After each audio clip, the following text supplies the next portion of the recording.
Bonjour et bienvenue dans ce tutoriel qui va vous expliquer comment déposer un dossier de garantie cas par cas sur le portail de la CIAJ. Donc pour cela, rendez-vous sur le site du portail de la CIAJ qui est garantiepro.ciaj.com. Il va alors falloir vous connecter ou créer un compte si ce n'est pas déjà fait. Donc je vous renvoie sur la vidéo en description qui s'appelle Créer un compte utilisateur sur le portail de la CIAJ si vous ne savez pas comment faire. Donc je me suis ici connecté avec mon compte. Il faut maintenant aller dans l'onglet Nouvelle demande à gauche. Donc pour faire la demande, comme expliqué dans la vidéo en description qui s'appelle Tester l'éligibilité d'un crédit à la garantie CIAJ, il faut remplir tous ces champs. Ici j'ai rempli avec un projet cohérent à la garantie cas par cas. Donc vous pouvez voir ici tout ce que j'ai mis, c'est une boulangerie, le crédit va durer 84 mois. Il faut alors cliquer en bas sur Tester mon éligibilité. Et comme vous pouvez le voir, nous sommes éligibles à la garantie cas par cas. Il faut maintenant cliquer sur Poursuivre ma demande.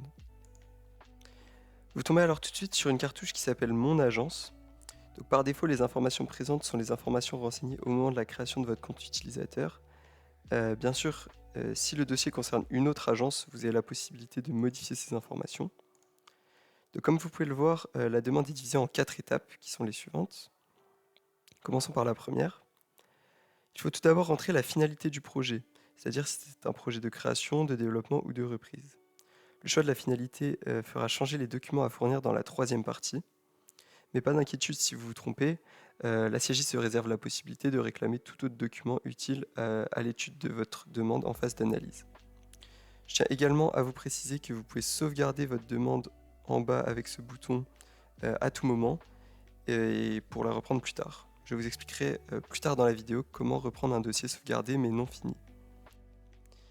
Il faut maintenant dire le type de l'entreprise emprunteuse, c'est-à-dire si c'est une nouvelle relation pour vous, ou si c'est un ancien client, puis remplir tous ces champs. J'ai donc ici rempli tous les champs. Donc pour l'adresse mail du dirigeant, elle est utile pour l'envoi de la facture dématérialisée suite à la mise en place de la garantie. Mais si vous n'avez pas l'email du dirigeant, n'hésitez pas à renseigner l'email du conseiller bancaire en charge du projet pour que la facture soit adressée à la banque directement. Il faut alors cliquer sur Suivant. Et là, nous arrivons donc au deuxième onglet. Vous avez maintenant la possibilité de détailler le plan de financement sur lequel vous souhaitez faire intervenir la CIAJ. Vous pouvez ajouter autant de tranches de prêts que vous voulez et ajouter une description au projet. Une fois cela fait, cliquez sur Suivant.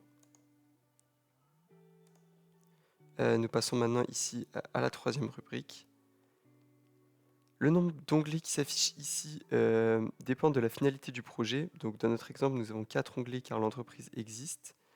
Pour toute demande de projet en création, l'onglet Entreprise ne s'affichera pas. Et maintenant, vous pouvez déposer à minima les documents repérés par un astérisque. Donc dans notre cas, nous avons pas mal de documents. Tout d'abord l'étude banque. Dans l'onglet Entreprise, nous avons les bilans et les comptes de résultats. D'ailleurs, pour les bilans et comptes de résultats, il faut mettre ceux du cédant et du bénéficiaire s'il s'agit d'une reprise. Et dans l'onglet Personnes physiques, nous avons les CV des dirigeants.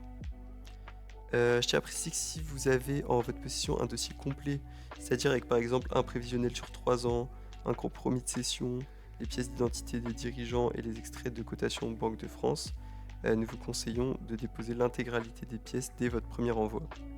Même si, encore une fois, les pièces repérées par un astérisque suffisent pour une première approche par nos analystes. Il faut alors encore une fois cliquer sur Suivant. Vous êtes à la dernière étape avant l'envoi de votre dossier. Donc vous trouvez ici le récapitulatif de votre demande qui reprend tous les éléments que vous avez saisis. Vous avez également la possibilité de laisser un message d'accompagnement pour le chargé d'affaires CIAJ qui prendra contact avec vous. Je vous conseille dans ce message de laisser les coordonnées directes, c'est-à-dire le numéro de téléphone portable afin qu'on puisse vous contacter le plus rapidement possible. Il faut maintenant cliquer sur Envoyer ma demande.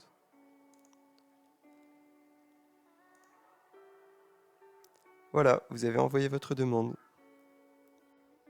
Vous pouvez retrouver l'état de votre demande dans l'onglet Demande en cours à gauche. Si votre demande n'est pas terminée et a été sauvegardée, vous pouvez la poursuivre en cliquant sur l'œil juste ici. Merci d'avoir regardé cette vidéo.